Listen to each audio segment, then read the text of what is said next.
bem? Hoje a gente vai ver a segunda aula de interpretação de textos, que vai falar da estruturação dos textos, tá certo, pessoal?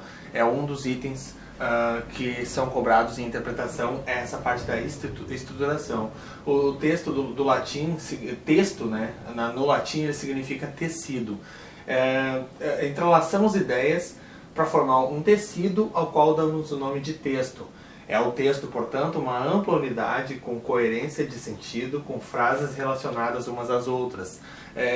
Na indústria têxtil, por exemplo, né? Tu entrelaça os fios, né, para fazer um tecido, né? E o texto nada mais é que um entrelaçamento de ideias. É aquela coisa de você juntar ideias e formar uma coisa só com sentido, né? Isso é o texto, certo? Modos e tipos textuais. Agora a gente vai entrar um pouco na parte de tipologia textual, né? Quais são os tipos de textos que nós temos, né?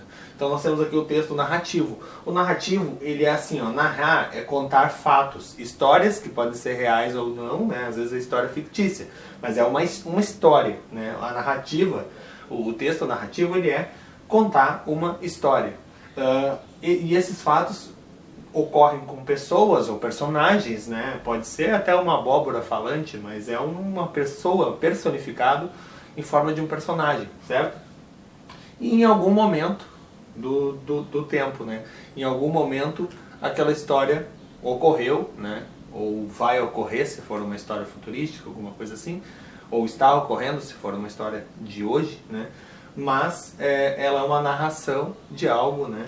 Que em algum momento do tempo aquela história acontece, certo? Um exemplo. Eu vou dar um exemplo agora de um texto. Não tem como a gente trabalhar com interpretação de texto sem ver textos, né? Então vamos ler aqui um textinho curto, mas que dá um exemplo de texto narrativo, tá? Em uma noite chuvosa do mês de agosto, Paulo e o irmão caminhavam pela rua mal iluminada que conduzia à sua residência. Subitamente foram abordados por um homem estranho. Pararam, atemorizados, e tentaram saber o que o homem queria, receosos de que se tratasse de um assalto. Era, entretanto, somente um bêbado que tentava encontrar, com dificuldade, o caminho de sua casa. Então pode ver que os elementos que a gente acabou de citar aqui, ó, volta. Os elementos que a gente acabou de citar, contar um fato, né? Que eles estavam andando na rua, encontraram aquele homem, acharam que era assaltante e era um bêbado. Foi contado um fato, uma história, certo? E esses fatos ocorreram com pessoas, sim, são pessoas, né, que estão ali acontecendo. Poderia também ser outros tipos de personagens, mas nesse caso eram pessoas, né? E em algum momento do tempo, pode ver que ele falou ali, né? Em uma noite chuvosa do mês de agosto, esse foi o momento do tempo que aconteceu aquela história, tá certo? Poderia dizer há muitos anos atrás, né? Não, há muitos anos atrás até é errado, né? Inclusive até vou chamar a atenção para vocês que a gente comete esse tipo de erro com frequência. Falando, que nem a música do Raul Seixas, eu nasci há 10 mil anos atrás. Quando tu fala o A com HA, né? Tu não precisa falar o atrás porque tu já está falando de tempo passado, né? Então assim, poderia ser assim, ó, há muito tempo, né? Paulo e o irmão caminhavam pela rua, ou então em 1965, Paulo e o irmão caminhavam pela rua. Então foi em algum momento do tempo que aconteceu. Então isso é uma narração, certo? Agora vamos ver os outros tipos para a gente ver as diferenças, né? Texto descritivo. Eu mesmo, no meu tempo de estudar, eu tinha sempre dificuldade entre narração e descrição. Mas agora as coisas, depois que a gente vai crescendo e vai pegando assim os macetes, a gente vai percebendo como as coisas não são tão difíceis. O texto descritivo, por exemplo, ele é assim, ó, nesse tipo de texto ocorre uma preocupação com os detalhes daquilo que se descreve. Esses detalhes são de coisas, bichos, pessoas, seres, objetos, paisagens, situações e estados de alma. Tu vê que na história narrativa não foi preocupado com detalhes, foi mais em contar o fato, né? E o descritivo não, ele vai descrever algo, né? Então vamos então ao nosso texto de exemplo, que é aqui. Sua estatura era alta e seu corpo esbelto. A pele morena refletia o sol dos trópicos. Os olhos negros e amendoados espalhavam a luz interior de sua alegria de viver e jovialidade. Os traços bem desenhados compunham uma fisionomia calma que mais parecia uma pintura. Repara que não foi narrado nenhum fato, repara que não tem... Bom, pode ser que esteja retratando uma pessoa, ok? E tu pode dizer que, mas tem personagem, tá? Mas é uma pessoa que está sendo descrita, é algo que está sendo descrito. Poderia ser um grupo que está sendo descrito, né? Poderia estar dizendo, eles estavam alvoroçados com o time deles jogando, tal. Poderia estar falando de uma torcida de futebol, né? Todos gritavam, né? Então assim... tu pode descrever uma torcida de futebol ou tu pode narrar uma história num jogo de futebol. Então, nesse tipo aqui, está descrevendo o que parece ser a aparência de uma pessoa, certo? Não tem tempo, isso aqui é atemporal, né? Não tá se falando quando isso aqui, não. Está descrevendo, não tem tempo, né? E o personagem pode ser que seja então, que está sendo descrito, e foi preocupado em descrever e não em narrar um fato em si. Então, essa é a diferença entre narração e descrição. Texto narrativo e texto descritivo, certo? O texto dissertativo, aí é que entra um detalhe. O texto dissertativo é normalmente aquele texto que vai ser cobrado em redações, né? Quando você for fazer uma redação para vestibular, para o Enem, para concurso público, né? Tu vai entrar nessa questão do texto dissertativo. Porque o que o texto dissertativo vai ser? Ele vai ser assim, ele vai utilizar-se da análise crítica, por isso a palavra fundamental da sua essência é argumentação. Os argumentos de uma dissertação devem ter fundamentação científica, filosófica e com base na experiência, né? Citar autores, livros, conceitos e exemplos de fatos reais vinculados pela imprensa tem grande utilidade para o conhecimento dos leitores, né? Na verdade, ficou errado ali, mas dos leitores. Então, assim, o que o texto dissertativo ele vai ter? Não vai ter apenas dizendo assim, né, narrando um fato em si. Ele vai expor uma situação, né? Uma situação, algo que está no nosso cotidiano, sei lá, impeachment, ou vai falar de protestos, ou vai falar do escândalo da Petrobras, de qualquer coisa assim. E a pessoa que está fazendo aquela dissertação, ele vai colocar ali uma percepção daquilo que está acontecendo. Não apenas descrever, não apenas narrar, né? Mas ele vai colocar uma percepção pessoal, algo assim, alguma opinião até sobre aquilo, defendendo ou indo contra, alguma coisa assim, né? E isso então é a dissertação, é quando existe a argumentação, quando existe aquele algo a mais que não é apenas narrar ou descrever, certo? Ele tem uma opinião, alguma coisa que coloca ele dentro daquela situação ali, certo?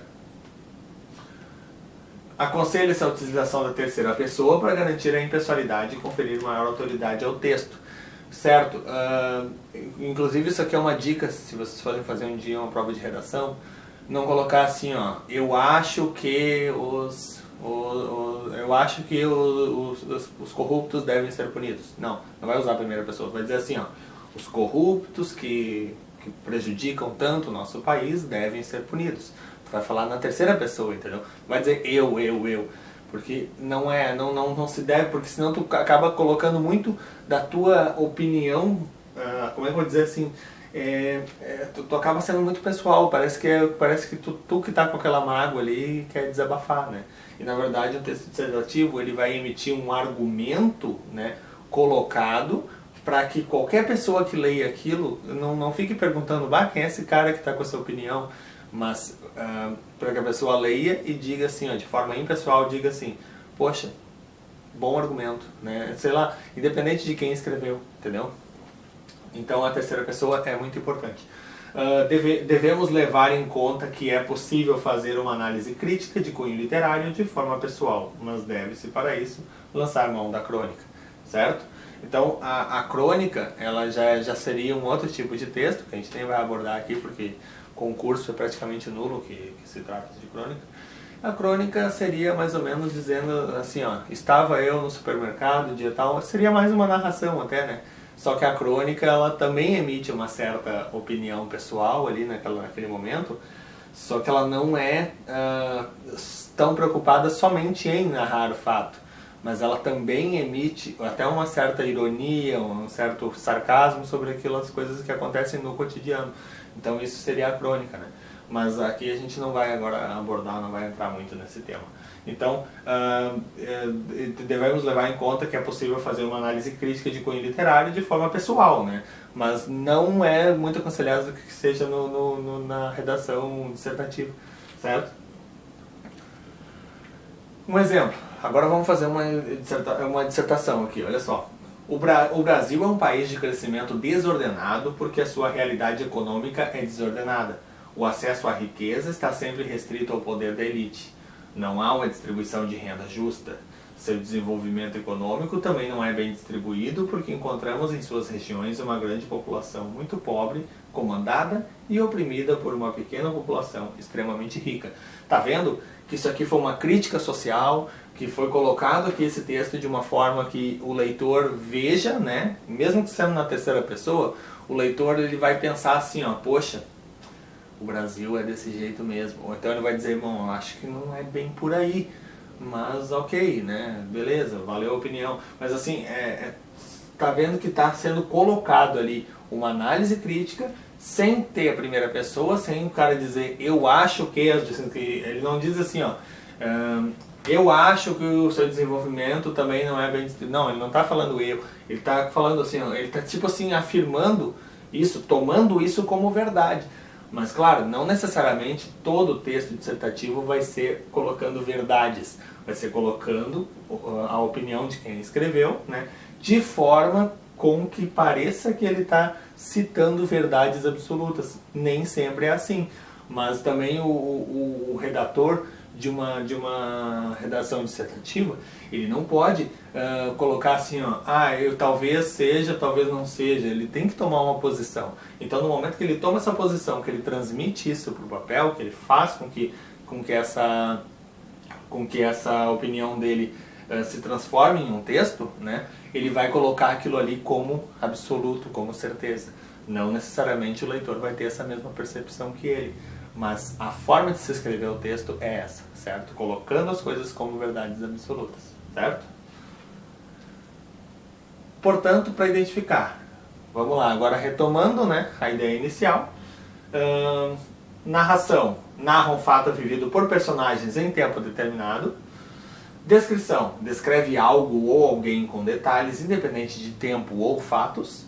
E a dissertação analisa situações de forma crítica e emite opinião e ou argumentos, certo?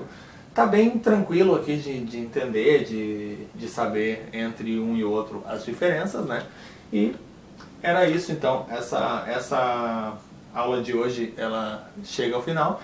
As aulas de interpretação de texto elas estão mais curtas, vocês podem perceber que estão um pouco mais curtas que o normal, mas é porque a interpretação de texto a gente não conclui com a bateria de exercícios, como é o normal das outras aulas, das outras matérias, né? Mas eu vou dizer para vocês assim, ó, no final disso a gente vai pegar textos e vai fazer questões em cima, sabe?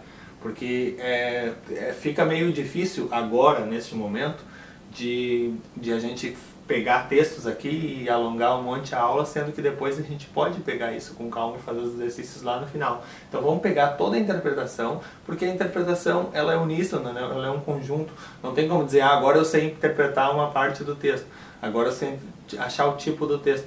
E aí não adianta fazer exercícios só sobre uma coisa ou só sobre outra.